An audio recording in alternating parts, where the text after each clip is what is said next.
as we celebrate International Women's Day. Thank you so much for joining us on another edition of The Bland. My name is LORETA CHING'ANDU. It is said that women hold up half the sky, but too often many of us may not realize by just how much. Yet all over the world and in all walks of life, women are creating, designing, and innovating to make better lives for ourselves, our families, and our communities. Our women continue building bridges of equality and connecting others and imagining more prosperous and more fulfilling work. Today in studio, I'm joined by brave, strong, and phenomenal women that challenge the status quo and do the extraordinary.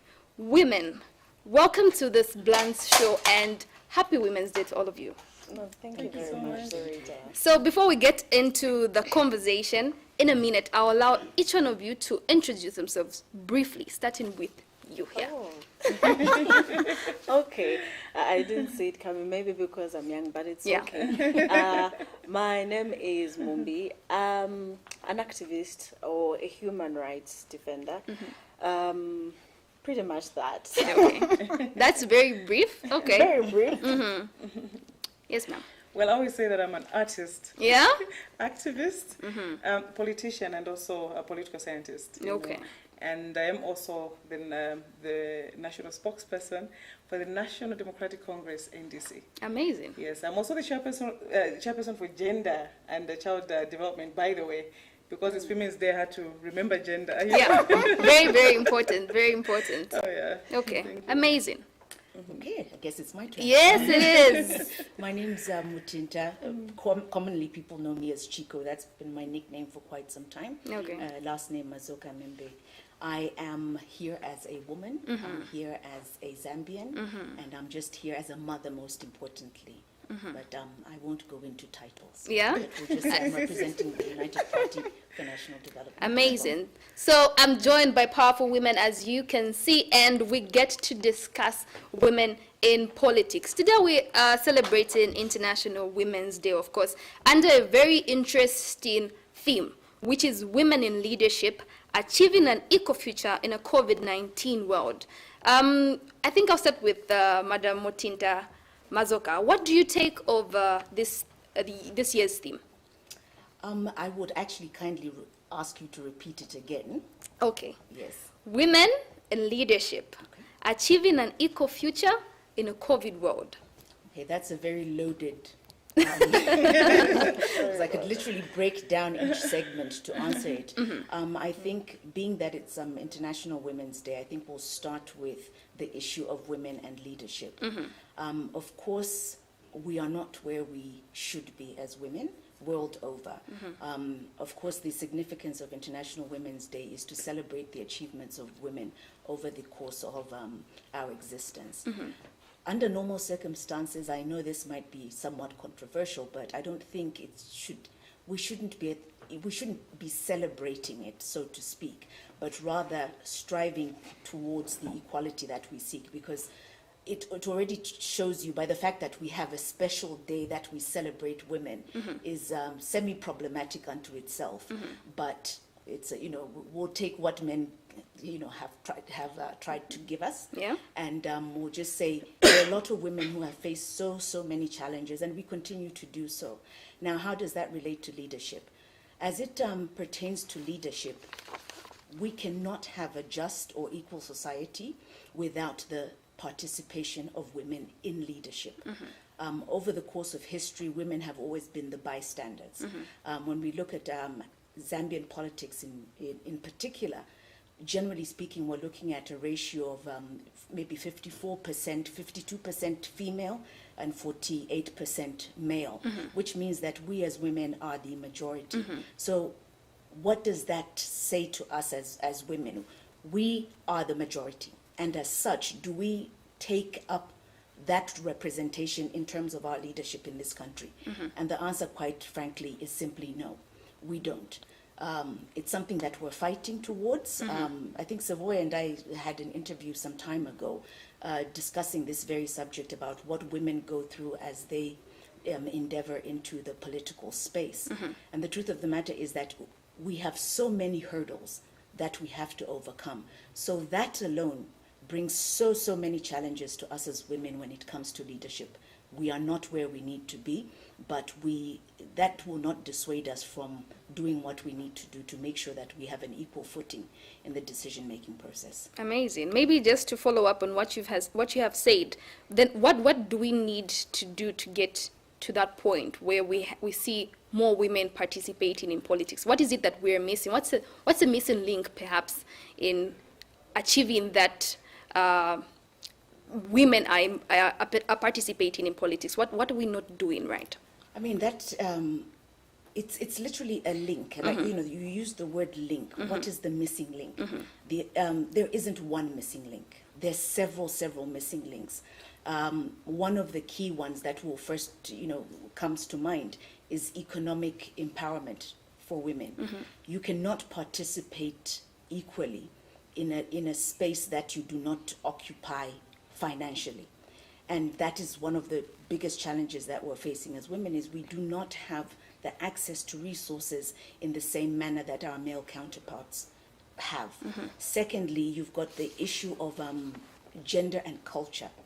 We live in a society that has pigeonholed women into a particular role. And that role, generally speaking, tends to be in the space of the home. Now, I say that not to demean the role that women serve in their homes. It's a very central role, because out of the home comes so many things. But then at the same time, the home builds us women in so many facets. For example, through home management of a home, we have become economists, especially now with the challenges that we face. So the gender and cultural issues, a woman is not supposed to speak up. Yeah. A woman should know her place and not challenge a man. A man. And so how do we, even if in our own homes we don't have that freedom, how then do we expect to have it on a larger playing field, such as the national politics of our country? So those are some of the challenges. And then, the most basic is, look at what we're called as women when you step into challenging male stereotypes in terms of leadership. You're called all types of things. While Wankaka, she's stubborn, she's this, she's that, rather than looking at what it is the woman can actually bring forth. Now, mind you, the same people who wind up challenging us in this manner have been raised by women. Yeah. And so we have to look at it it's a very complex thing, and I hate to simplify it in this conversation, but we have to look at how we raise our sons, how we raise our daughters. What messages are we putting forward to them to make them realize and acknowledge the fact that they are as important as their male counterparts? So I think I'll keep it at that. I absolutely love that. I love the fact that it all starts from the home, and the way we train up the children really will determine how the future will be. Madam Saboi, I know you were the face of the party. You are the spokesperson of the National Democratic Party, and the position that you hold is very pivotal to the party.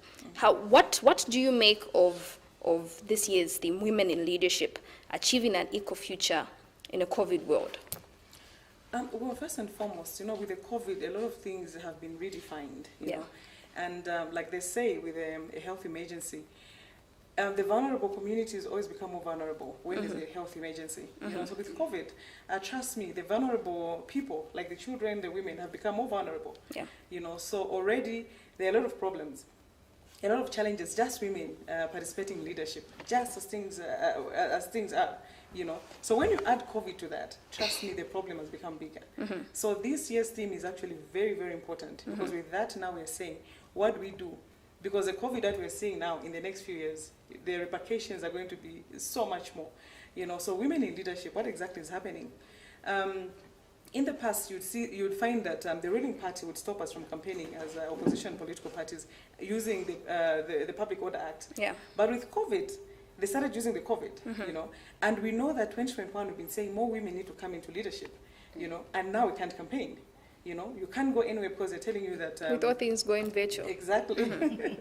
Imagine. Meanwhile, you see that members of the ruling party are campaigning, but people from the opposition, you can't campaign, you know. And with that comes a good number of women that are standing for the first time, others that are recontesting, you know. So with that, we really, really have to be careful and find out what exactly is happening to the women folk out there, you know. So leadership, like I've said, there have been a lot of challenging issues as regards leadership. I think a good number of that, Mutinta has addressed that. Yeah. You know, we have all these economic problems, social problems, religious problems, you know, attached to women failing to be leaders.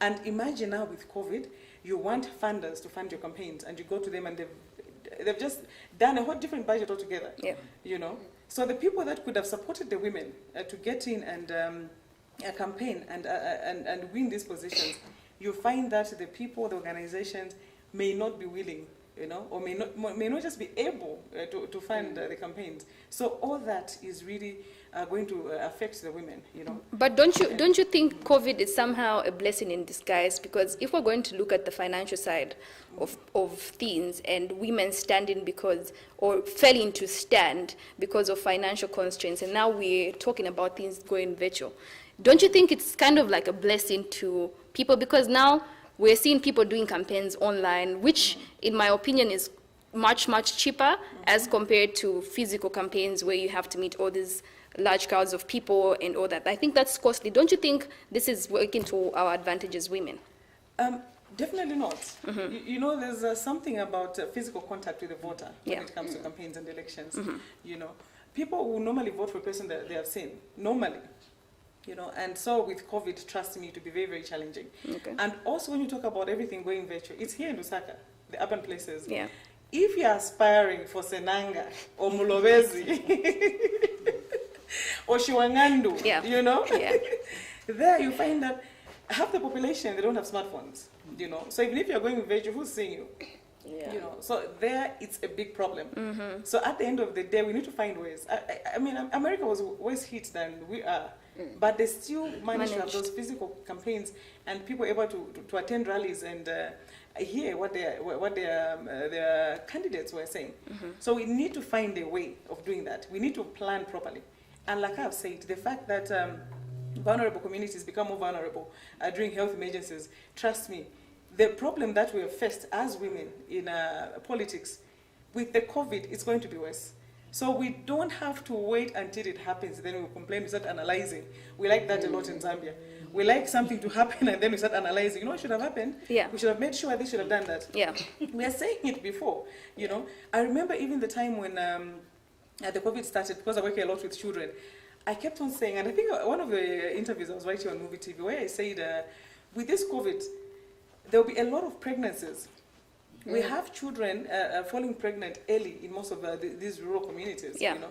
So with the COVID now, it's going to be worse because they are in their homes, you know. Most abuses happen in the home, you know, and at least when they go to school, they're able to report to their friends and everything. So the fact that they're confined in their homes is going to be a problem.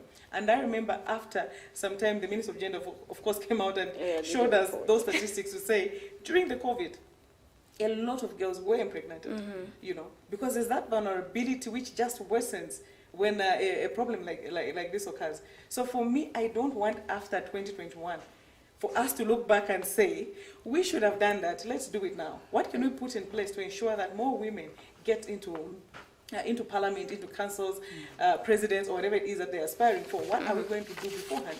Because trust me, after 2021, we're going to realize that the COVID hit us badly than we thought. Amazing, amazing.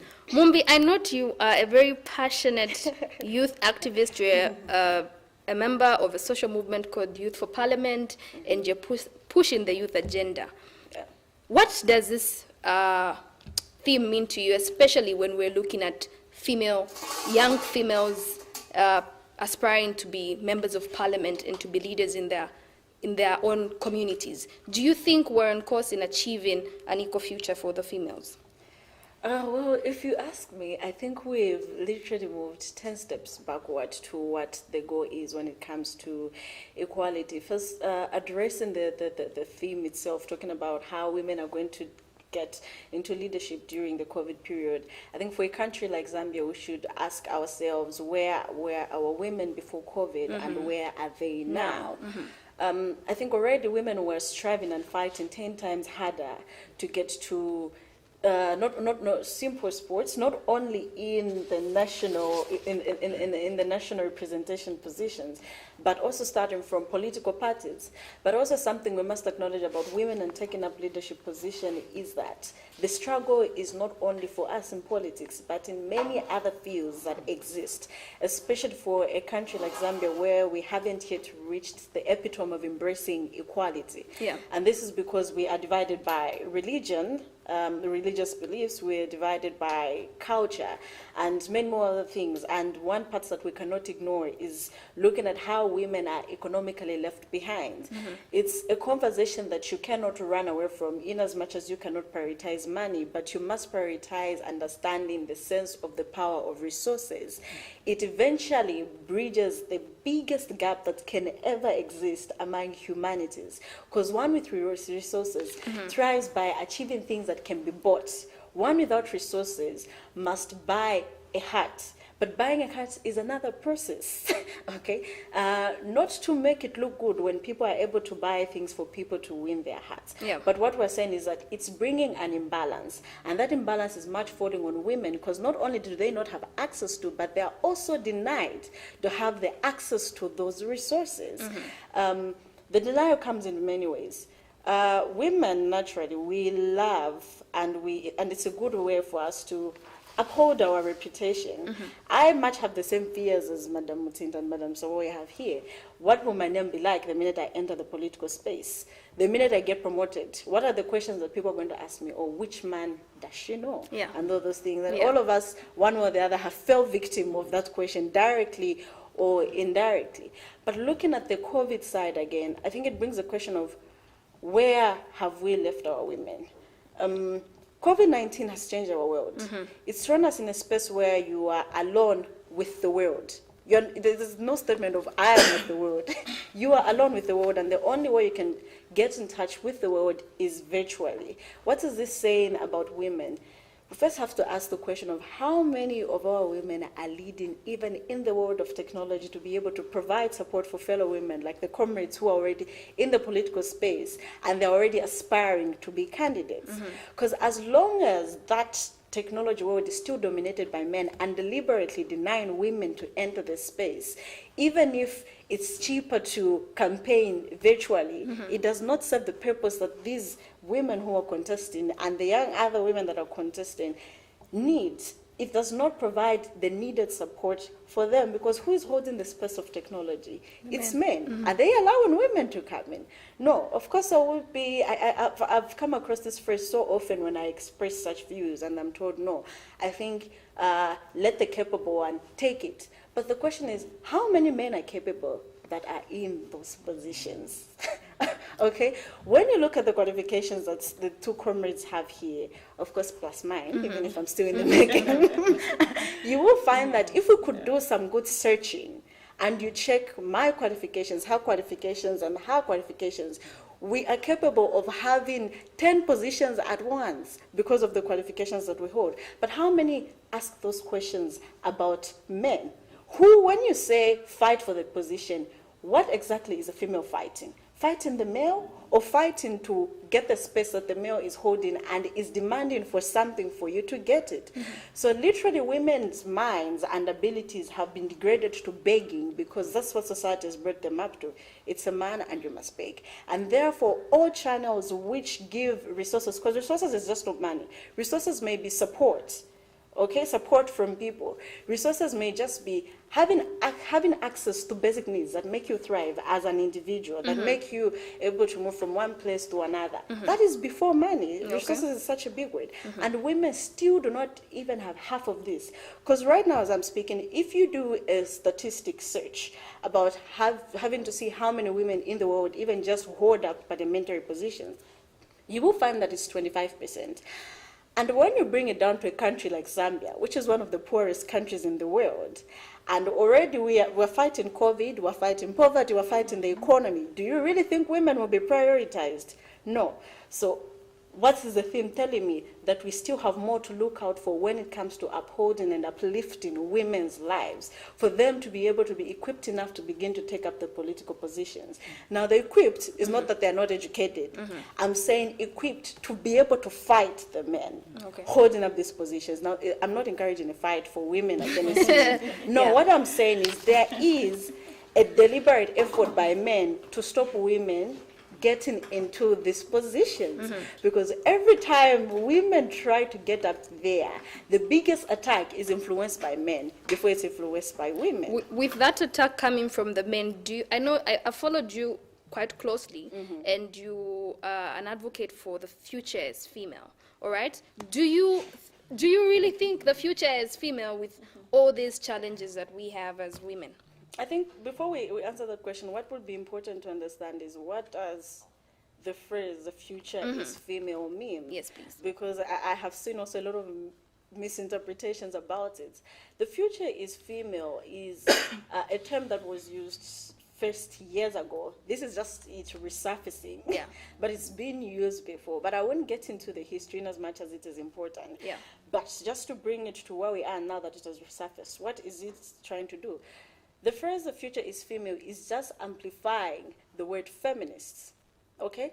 It's saying the future is female, meaning you will get to see more females taking up the political, the social, the economic spaces. I think in a layman's language, I would say without begging. Yeah. Okay? They're going to take up these spaces without begging. It's literally saying women are going to invest in themselves the way they should and the way they have always done, because women have always invested in themselves. They've only had a patriarchal society as an obstacle. We have always invested ourselves in everything. When it comes to agriculture, there's no better person that teaches a child to do agriculture than a mother. Yeah. Even if when it comes to local things, just in the house, no one does it better than a mother.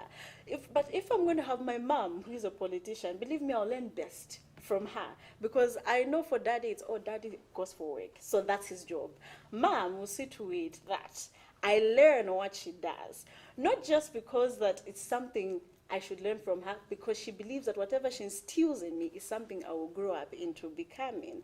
And this is still something that I still get from my mom. Of course, she's not a politician, but she's a huge political commentator, and I still get that from her. So when we start talking about them, the women, and wanting them to be where we want them to be, when we start talking about the future is female, we are just saying the females will take up the spaces and they will not have to beg for it. We are saying the countries must be deliberate about making the equality we are talking about come to pass, because it's not going to be a wish. It must be deliberate. Like I said, men make a deliberate effort to make sure that women are not in the space. And that has to Therefore, stop. the country must make the deliberate effort to ensure that equality is here. And that is how the future will be female. Okay. Madam Saboi, I'm sure you've heard this conversation as well. What do you think has, I mean, we see this from Hillary Clinton's campaign. It was used a lot in her campaign, the future is female, the future is female. But what really what do you think has really brought about this conversation? Because this is something that is also common in our political spaces, even in our country. Well, it's something that I love so much, by the way. I use it here and there, you know. And the future being female is slowly coming. Yeah. You get the point. I think right now we've got about 3 political parties that have got female vice presidents. Yes. You know, we have the UPND, and just recently the DP also, the PF, you know. We have Mrs. Chishalakateka, who's now leading the new Heritage Party. Yeah. So slowly the things that we wanted to see are here, you know. And of course, there's so much that we need to do, you know. But if you look at the way things were a few years ago and how they are now, you know, I remember we were in a workshop with the NGOCC, Women's Lobby, and a few women organizations, and then the question was being asked to say, what are we not doing right? We've been fighting for this thing for a very long time, and it looks like not much is happening, you know. And I remember encouraging the women to say, look at where we're coming from, you know, just look at where we're coming from. The women NGOs in this country are doing a commendable job. You know, the kind of positions that you see now, even in let's say the mines and other places, you wouldn't see them before. I was talking about the cabinets of the past governments. I was talking about that with a colleague of mine, and I think on a certain session just this afternoon. If you look at the Kaunda government, very good government, big brains and everything, but if you look at the government, that cabinet, that picture that normally does the rounds, everybody there was male. You know, look at the Chiloba cabinet, brilliant minds which were there, but almost everybody there was male. Okay, but over the years, I think even MMD, they did of course have some women MPs and everything. Yeah. But if you look at the first cabinet, everyone, and by then, nobody saw it as a problem. Yeah. You know, right now present a cabinet which only has men, and you see what is going to happen. You know, so we are not where we want to be, but we are certainly so many steps away from where we were before. You know, and like what Mumbi has said, we want women to take up these spaces without begging. Yeah. You know, they shouldn't beg for them. They deserve them. They've worked hard. You know, she talked about qualifications earlier on. Women go for most of these positions when they are too qualified or just qualified, but because they are so apologetic for certain things, you find that even by the time a woman is taking up something, people have to really scrutinize her. But the men are so courageous. Yeah. Most times scrutinize the men. You know, and sorry to say this, even when you just go to the parliament website, scrutinize the men, and you find that the highest position somebody has, you know, humble, but yeah, but they're there. You get the point, you know, they're there. They're very courageous. Yeah, you know, so women and speak the loudest, and they speak the loudest. Yes, you know, and then you look at it. Oh, okay, so here, this is.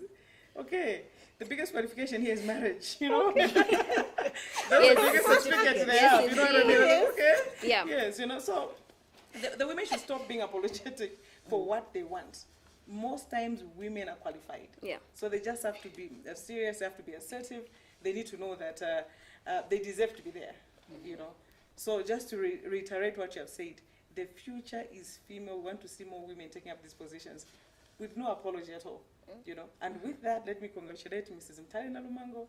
Let me congratulate Judith Kawemba and all the other women that have just taken up these positions in the past few weeks or few months. This is what we want to see, because when you see women in certain positions, trust me, it's very easy. You know, and with that, now that we've got about 3 political parties having vice presidents who are women, it's not far that we'll see a woman being president, you know, because if the women can be number 2s in their political parties, very soon we will see a woman in government who is the number 1, and that's what we're waiting for. Definitely, the future is female. This is the Blunt Talk, and I'm joined by 3 brave and courageous women, and we're talking all things to do with politics. Now, there's this notion in society, and I find it very disturbing, okay? There's a notion that women don't support women, okay? And in Zambia is known for that anyway, that women are not ready to support their fellow women. Madam Mazoka, what is the position? Do you think this is true? Seeing that you're an aspiring candidate for Munali constituency, have you received that support that you need from the women? Before I answer that, let me preface it with this, just to chime in to what my colleagues were saying earlier. Yeah. One of the issues that I feel exists is we look at the statement, the future is female, in a very narrow way at times. And so there's this expectation that we are saying, let's move men aside and give women the roles. Now, we have to be extremely, extremely careful about that, because for me personally, I do not subscribe to leadership based upon gender alone, strictly.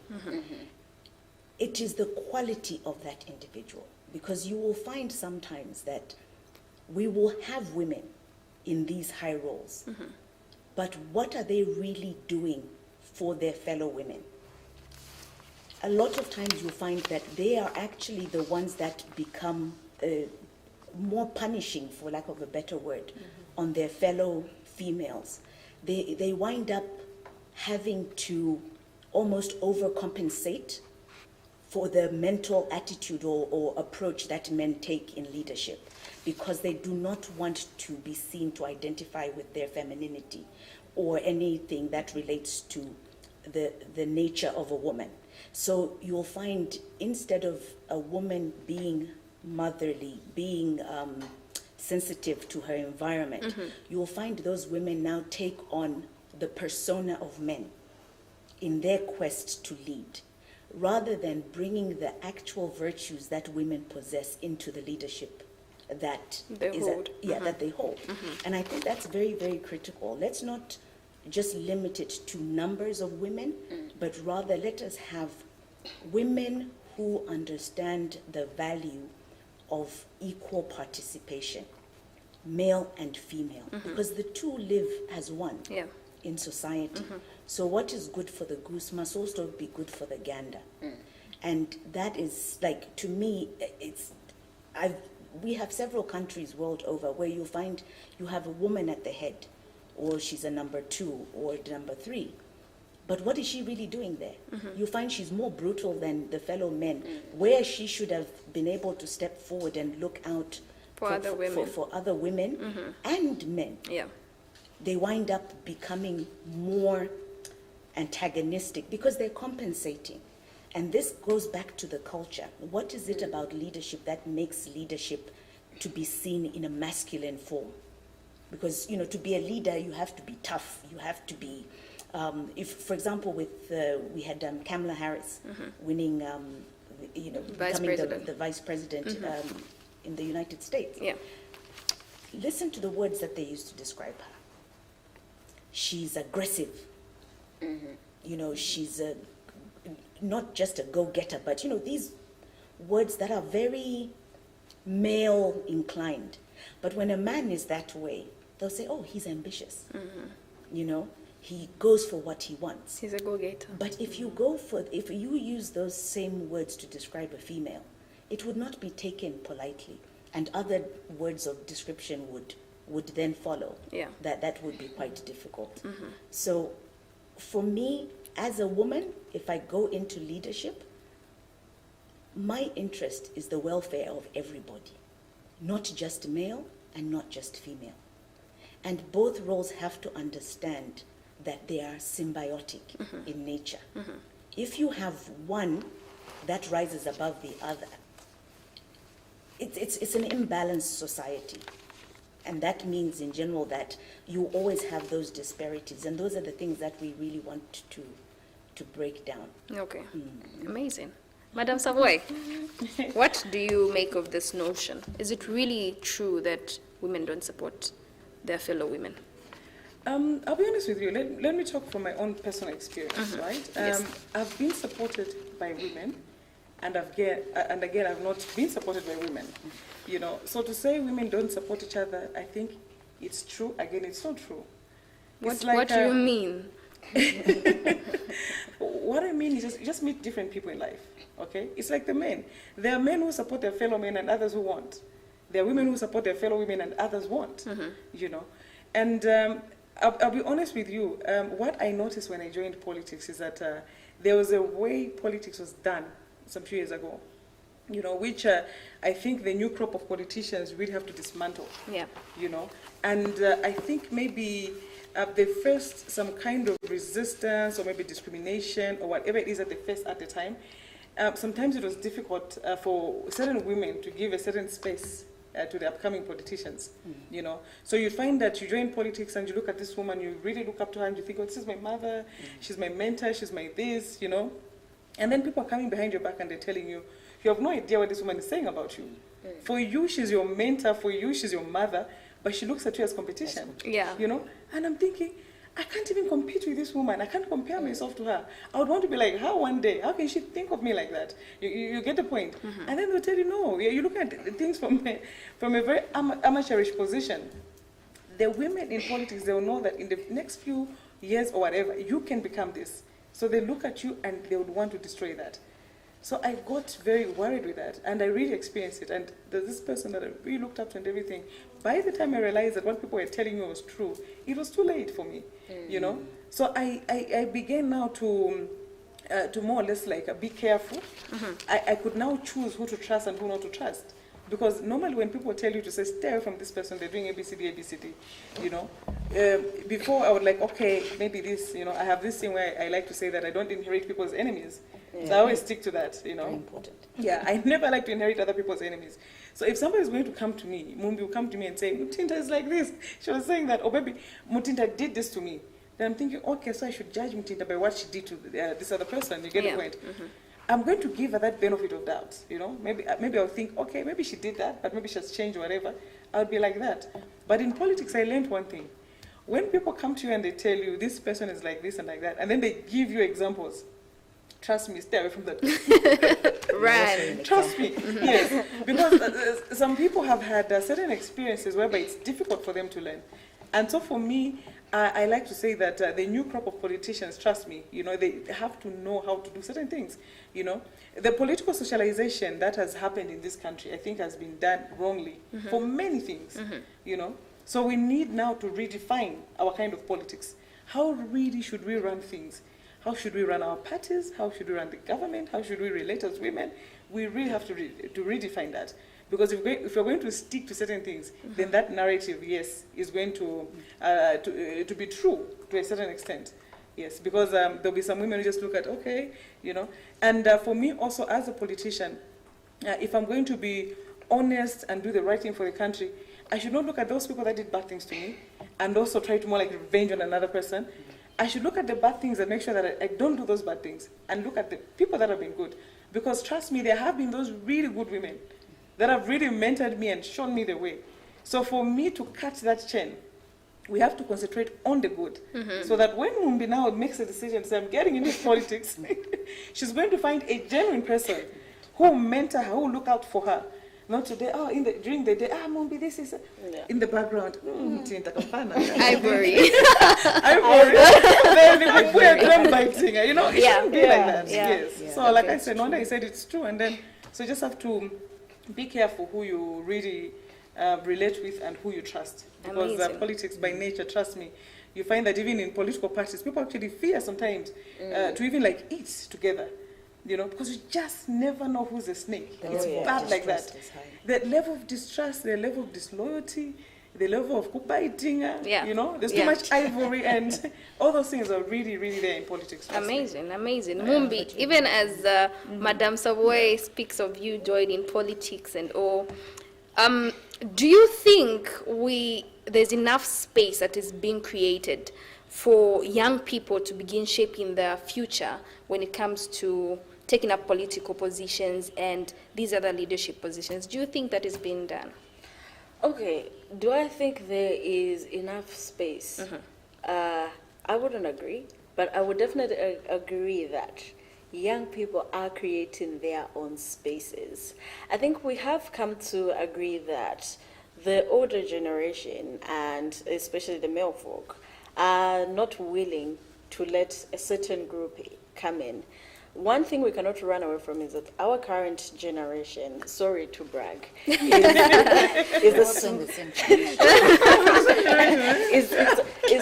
currently the smartest generation to ever exist worldwide. Definitely. Okay?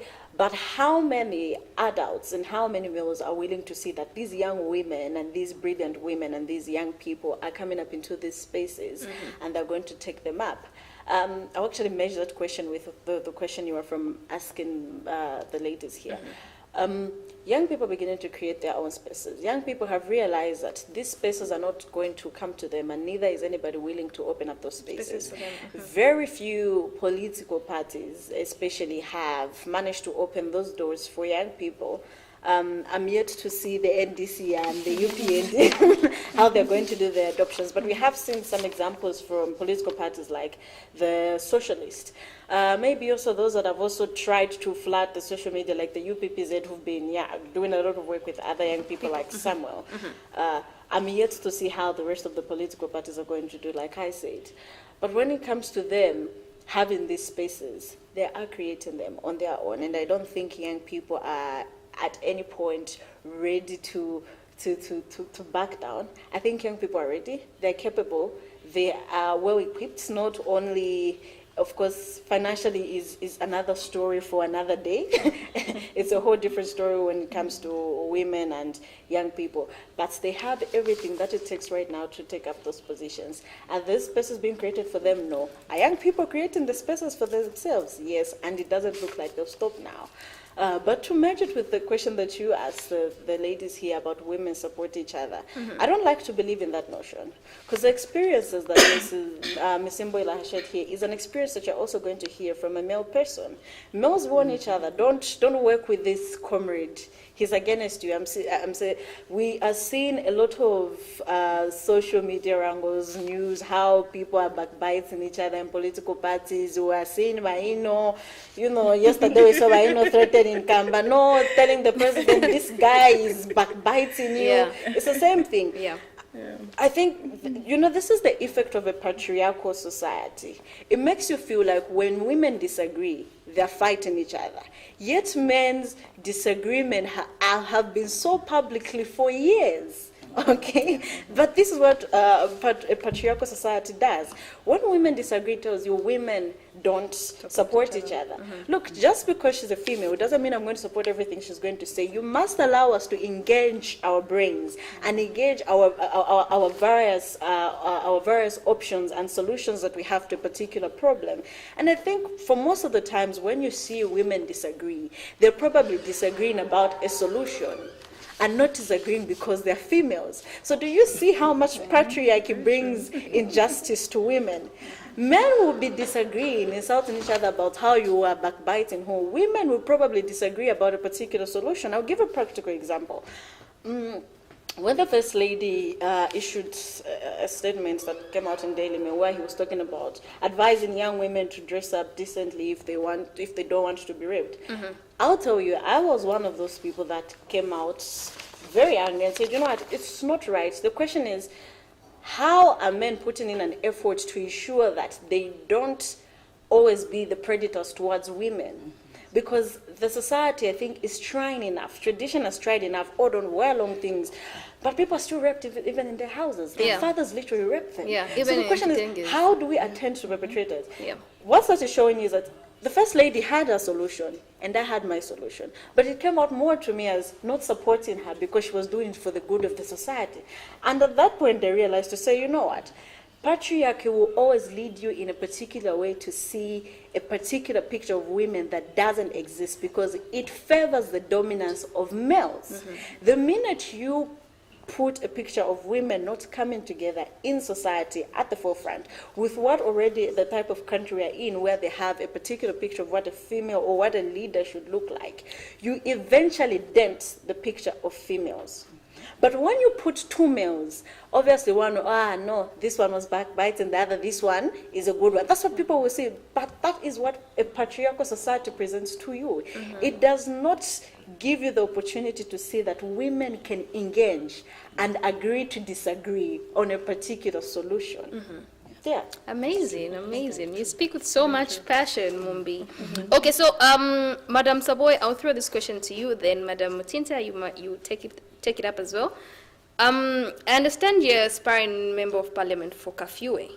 What how do you make of the environment politically right now for women? Is it safe to step in with all this political violence that we're seeing? Recently, we saw UPND member, should be Shamen Musonda, being attacked. We also saw another woman attacked from opposition party, and all this violence that's going on in the country.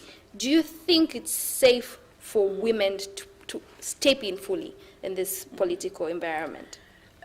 Sadly, it's one of the reasons why women don't even participate in politics. The violence part of it. Yeah. I think I gave this example yet again. We went to Rwanda in December with the women's lobby, 9 political parties, and we asked the women politicians there to say, how is the environment during elections?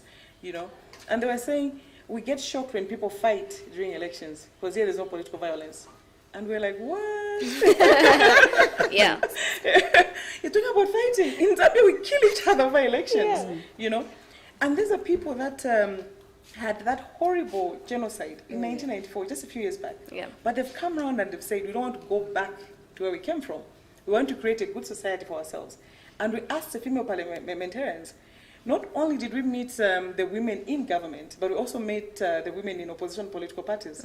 We asked them, how easy is it for you to campaign here? And they said, one, campaigns in Rwanda are very cheap. Anyone can stand up and just become a member of parliament. Compare that to Zambia. We have commercialized politics so much that just having less than 1 million kwacha, you can't win. Yeah. You know? No wonder when people get it, they become corrupt. Because you need now to... compensate.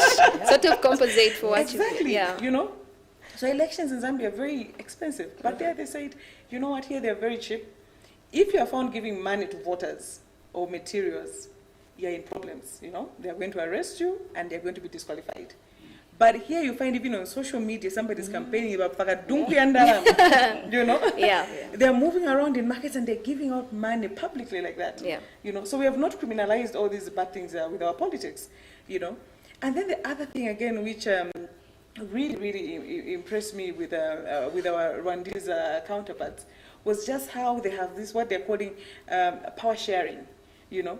The kind of respect. Do you know that they actually refuse to call themselves opposition members of parliament? They don't call themselves opposition. They said, no, our job is not to oppose. The government came into power using a certain kind of manifesto. Yeah. So that manifesto has to be achieved. Sometimes we support them, you know. And that has been created by the party in power. But in Zambia, there's a thing of them and us, you know. It's them and us. And as long as it's coming from the other side, it's a bad thing. Exactly. That's exactly what has been created. You know. So for that, for me, I would tell the party in power to say, create a power sharing kind of thing. You know. But again, Rwanda does have a proportional representation. Something that Zambians have consistently said, we need this. Yeah. If you look at the successive review commissions, all of them, they have clearly said we want proportional representation. But we saw with Bill 10, they brought in their whole confused kind of thing, mixed member representation, this. Yeah. Oh my goodness, you know. But if you're going to have proportional representation in its true form, the way it is in South Africa, the way it is in Rwanda, trust me, then the power sharing thing is going to be real. You know, so Rwanda, yet again, I'm answering your question by giving you practical examples. Yeah. Because sometimes when we look at good governance, we think, okay, we're Africans, we can't do it. But our friends are doing it. You know, South Africa is doing it, Rwanda is doing it. So with the proportional representation, Rwanda has 11 registered political parties, and all of them are in parliament. You know, so you're part of the governance system. You are not in the ruling party, and I'm avoiding to call them the opposition because they refuse being called the opposition. You know, but here, because we have the first past the post kind of system, you know, and so we have this winner takes all. So when the winner takes all and they form government, they tell you, "Ni time yet." Yeah. You say something, you have your time. No, I don't have to be in government to govern this country. I can help you govern as a citizen. Yeah. My role as a citizen or as a politician is not just to vote. My role is to help out, to give those checks and balances. So if I'm going to tell the ruling party to say, you're doing this wrong, can you do this, can you do that? They shouldn't be like, okay, you know, why are you talking like this? Right now, even just in terms of contracts, in terms of jobs, they will look at your name, you know. I have a company, when MMD was in power, okay, we would do a few things here and there. You write proposals, you text the companies that you're giving jobs. With the PF, you even know, you can't. You get the point? You can't. This thing of them and us opposition ruling has been entrenched so much. Definitely, definitely. So, okay, so, sorry, Madam Saboi, we're going to have this conversation is like really lengthy, but it's a conversation for another day. I'll throw the same question to Madam Mazoka. Okay. Is it safe for women to enter the political space? The answer is no. Okay? In terms of the reality that exists. Now, is that the way that it should be? Absolutely not. There are vices that are created to prevent women from engaging and participating in politics. The prevailing one that we have in Zambia is, first of all, of course, there was the economic factor. How many women have access to resources to be able to step foot and, you know, participate politically. Second, which has now become a dominant one, is the issue of political violence. It's extremely, extremely disappointing that we have reduced ourselves to that as a nation. It's even more heartbreaking when you know that there are fellow women who have absolutely no problem with seeing violence inflicted on their fellow women. And most of the time when violence is involved, it's not just one victim. It impacts a whole community. And that is what we have been failing to recognize. Whenever there is a situation where there is power, there will always be those that want to take and those that want to fight to take it. Okay? Power, we know, is never given. It is always something that has to be contested. But let's contest on the basis of ideas and not on the basis of trying to benefit and disadvantage a particular group over another. Because whether you like it or not, every group will be affected, even those that inflict the violence. Because as human beings, one thing that I've always told people is, yes, we've dressed up nicely, we speak, we have all this type of etiquette, but the truth of the matter is we're animals, polished as we may be. So what happens if one side is inflicting violence on the other? At some point, the other side will retaliate. Now, if it becomes chochise, you wind up having a situation like Rwanda. It is actually a miracle that Rwanda has emerged into the country that it has emerged to be. But I think that speaks to the will and the intention of those that lead that country. It has to be a conscious decision to say women have their equal right to participate in politics and the welfare of every other citizen in this country, just as we do as men. So violence is not something that we should be engaging in. I don't feel, for me personally,